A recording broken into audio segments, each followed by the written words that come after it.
a lot of people, if you have talked to anyone about MMA and how much you enjoy it, chances are you've heard someone say, "Oh, I liked it more when it was like style versus style."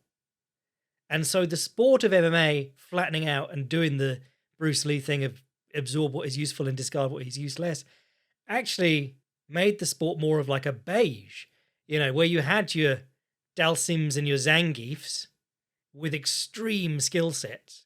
You're now getting Evan Tanner and Rich Franklin having a bash at everything and not being particularly great at any one thing. And I think that's still in effect in MMA. A lot of the guys are well-rounders at the expense of being interesting. And a lot of the most interesting characters coming in are people who have done something else for a long time first. And so in this article, I was musing about it. It came up because for a couple of reasons. One is it's CJI 2 this weekend, the Craig Jones Invitational, and the standout from the first CJI was Levi Jones Leary. And I went on a tangent about how, like, if you look at no-gi grappling as its own sport and you ask what are the things that make it unique and what should we be focusing on, the difference between gi and no-gi is that, you've got less control and heel hooks are there.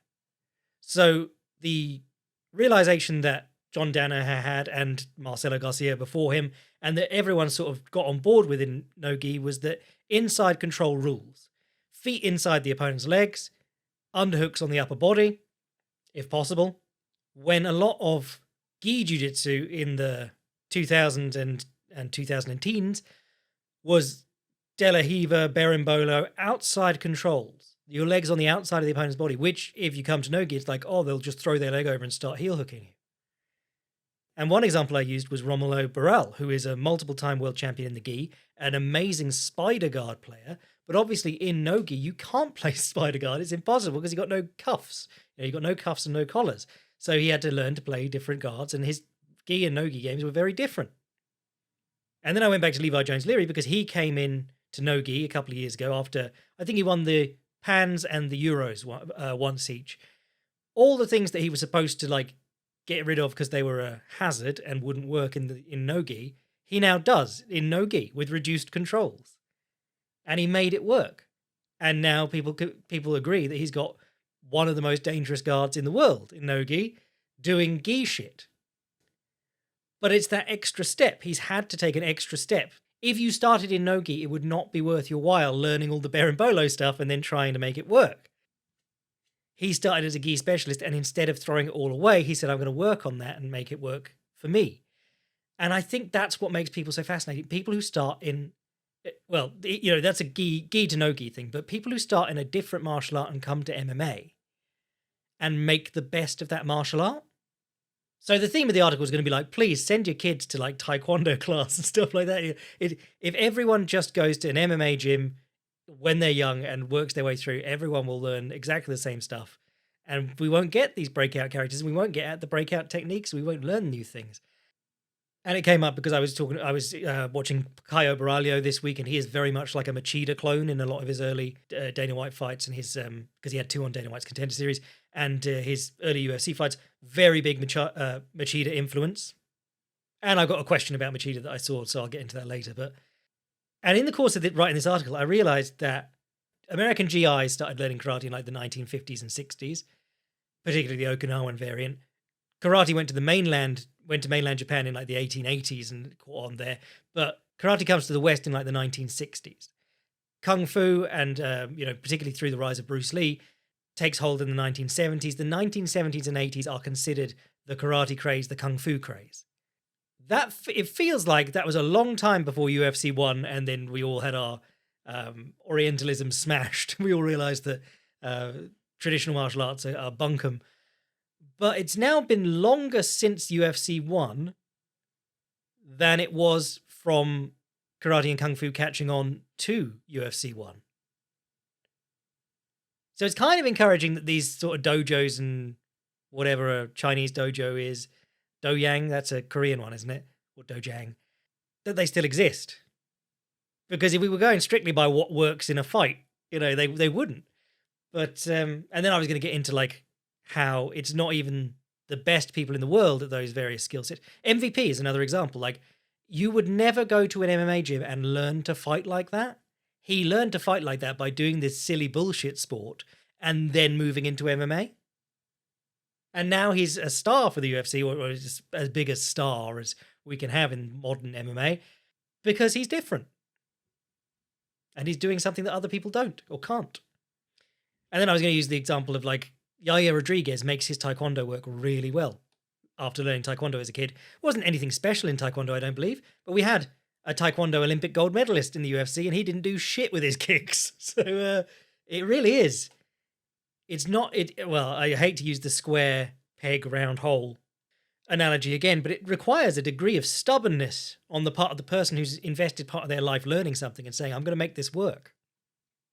But if you want to be good at MMA, like, you can't say send him to the dojo 2-3 years and forget about it. If you want to get good at MMA, you have to do MMA. And MMA gyms taper you towards what is most effective in MMA as a sport. And I think people like this are going to slip through by accident almost. It's got to be someone who's done something, maybe become a bit disillusioned with it, and then learned to apply it in MMA.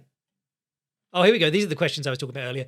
Sean says, my favourite period of MMA fandom is Lyoto Machida's come-up, where he was absolutely befuddling all of his opponents with what appeared to be a fairly limited set of techniques and good footwork. Can you talk about what made him so successful and why we haven't seen someone be so successful with a style like that ever since, even amongst other karateka? Cheers. I think a lot of Machida, well, firstly, it was completely alien because he came in with a point fighting style in a sport that was all Muay Thai and boxing. And, by boxing, I mean mainly overheads. But it was like unheard of. And, people just throwing low kicks naked and he'd step up the middle with the straight punch. But counter punching or counter fighting was fairly novel in MMA at that point anyway, like counter fighting passively. We've moved into the age of like guys who can counterpunch and move forward and force the openings, which, that's what made Conor McGregor so special. He had like, on the surface, it's like one technique, but it's getting in people's face until they make the mistake and give you the counter. But Machida was passive and he'd just be floating away going, I don't really want any of that, thank you. And he had these guys thinking like, what a pussy. I'm going to get him. And then they'd run on and hit his fist and fly through the air comically like Ryan Bader with the Hanna-Barbera whoop bonk. And I think no doubt he was affected by people being more wary of running onto him. After the Bader one there, I'm trying to think of other guys who were just so, just ran onto a left straight or a left knee to the body in the same way. Crowding him, kicking his legs, these all worked. But then he himself, he did change from fight to fight. Like he really got more into leading with kicks later on. The front kick to the body, the turning it over into a high kick. Very minimalist sort of kicking, but he did real damage with it. And it was quite interesting because his sort of influence was that guys like Vitor Belfort got their own karate coaches, which I think is very interesting because, Henry Cejudo, I think he had his own karate coach after seeing that Pitbull had his own karate coach. So finding yourself a high-level point fighter and working that stuff one-to-one with them, I think is a really good... And then taking that to sparring sessions as opposed to... It's a really tricky sort of thing to teach in a group setting, particularly in like a real combat sport gym, as opposed to like, when the whole sport is touch tag. He also just had a weird set of skills because, he did Shotokan from birth. He got into MMA quite young. He'd sumo wrestled from very early because there's a big Japanese community in Brazil. And I remember seeing someone during his rise pointed out that even though he was quite old by the time he won the UFC light heavyweight title, he was the only guy that in the UFC at that point who had trained a striking discipline, a wrestling discipline, and Brazilian Jiu-Jitsu since UFC 1 or something like that. He'd been doing them a long time. And that was what was quite interesting about him. He got to the top quite late compared to someone like Big Nog or Shogun. And then he was able to hang around like into his 40s, still looking pretty good. Like he fought Musashi as an old man in a rematch that was supposed to make Musashi look good. And Musashi barely won. So even late on, he was tricky as fuck. I also think that some of it has to be put on the fact that he was doing it in a higher weight class. Kyoji Horiguchi is very impressive, but he works in a lower weight class where you've got the action's just much more. There's a lot more moving around. Lyoto Machida, the fights are slower anyway, and guys sell out on their punches. So, a style where you're like, I'm not doing anything and I'm going to run away every time you try, really is more enticing to that sort of, the light heavyweight and middleweight division. Maybe not middleweight as much, but, I was talking about this with Cyril Gahn back when I was getting excited about him before we realized that he literally will die if you touch his legs. But the point fighting style at the high weight classes, very hard to do because it's, you're bouncing around on the balls you fit. It's all fucking calves. Your quads are involved, but it's very taxing to do that for any length of time. And to do it if you weigh 250 pounds is like, wow, If you watch Cyril Gahn, he takes big breaks. He doesn't bounce around the whole time. But there's been a few, just weirdos like that. Like Justin Scoggins had a really interesting style that was sort of American kickboxing meets point fighting.